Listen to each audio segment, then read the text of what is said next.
गोजोनथाव खौरां बाइक सालायनो मोजां मोनग्रा सुबुंफोरनि थाखाय। क'क्राझार जिल्ला सेरफांगुरियाव थानाय फुंखा इन्टारप्राइज बाजाज श'रुमा सेप्तेम्बरनिफ्राय 30 अक्ट'बर दानसिम फुजा 2024 धामाका अफारनि खाबुफोर होगासिनो दं।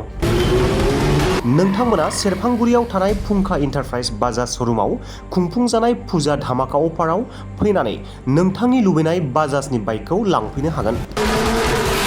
बाजाजनि बाइक सालायनो मोजां मोनग्रा रायजो राजाफोरनो फुंखा इन्टारप्राइज बाजाज श'रुमा लोगोसे मोजां अफारफोरबो लाबोदों। बेफोरनो जाबाय 5 litre petrol free pressure cooker, free helmet, एक्सचेन्जनि एभेलेबेल केस होनानै बाइक बायगिरिफोरनो 1000 रां केसबेक हरफिननाय जागोन आरो मोजां खाबुबो होबावदों।